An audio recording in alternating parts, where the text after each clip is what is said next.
Welcome back to Studio 41, brought to you by the Hummingbird Stage and Tap Room.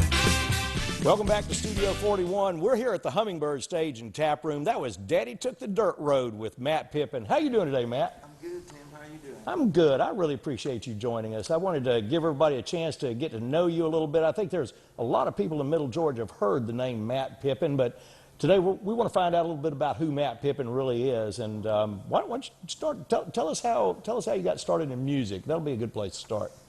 Well, when I was a young boy, my best friend Sean Mettler he had a guitar and he was learning to play it, and we spent probably every other weekend at one another's house. You know, Right. we were together all the time, and I think one of my parents were going to be later picking me up one Saturday, so I had to ride with him to his lesson, and while he was taking his lesson, I was just kind of poking around the music store, picking up different guitars and stuff, and wound up taking lessons with him for a couple of months, and then my parents saw that I was a little serious, and started doing lessons. Decided to go ahead and invest in a guitar for you. And how old were you then? I was 11, Right. 11, 12. Did you ever have any real formal training or class training? You took some local music lessons, self-taught? How would you describe it? Just some local music lessons from a very talented musician from Macon, Emmett Young. Okay. He owns Young American Music Schools. Right. The man can pick up any instrument and make it sound beautiful. Okay, fast forward a few years. You've played in your relatively short career. You've played with some really famous people. You used to be on the road a lot with Jason Aldean, I believe. Who else have you played with?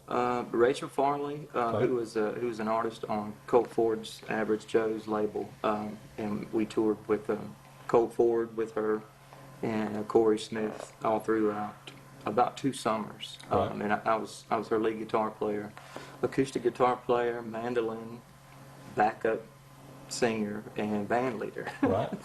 And so that was fun. You had a full plate. That was a great experience.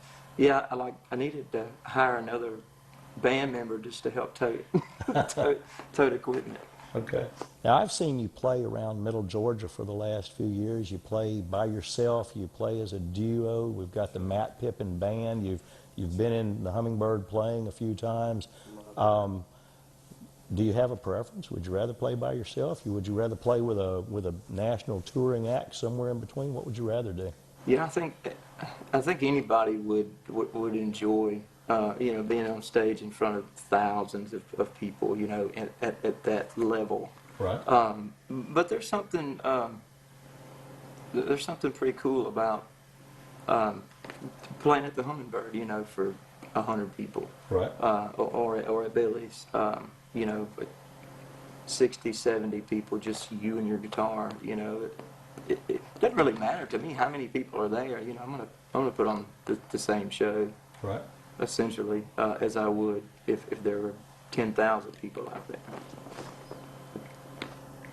I would expect that it's hard juggling a national tour with, you have 3 children, I believe. Yeah, I do. And I think one of them works with you some, singing here and there a little bit.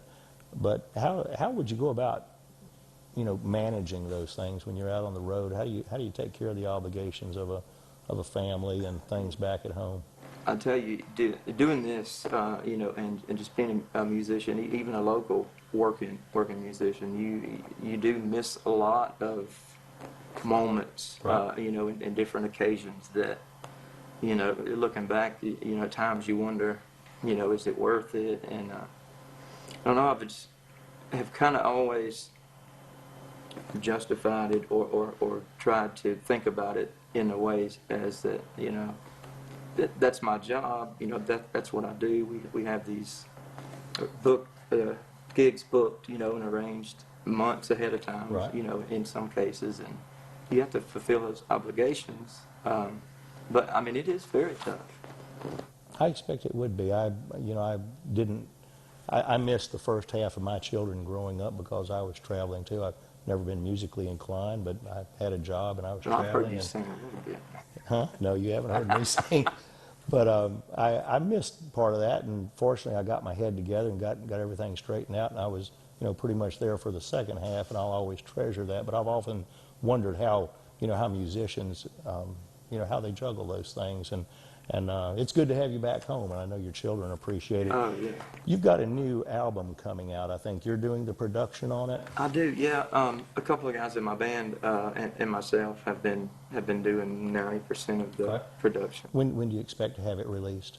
Hopefully end of January, Okay. 1st of February. We just lack some vocals. All right. If somebody's hearing what you're doing today, or maybe they've heard you somewhere else before and wanted to maybe get some more of Matt Pippin, where would they go to do that? You can, of course, you can find several different things on YouTube and different social media sites. But you can go to cdbaby.com, Okay. iTunes, Google Play, Amazon.com. I have an online press kit, maybe for anybody. All right. And that's at mattpippin.com, MattPippin.com. That's right. We'll be back in a few minutes with Matt Pippin. Feet Don't Touch the Ground. It's going to be a very touching song. You get to learn a little bit more about Matt and what makes him tick. Don't go away.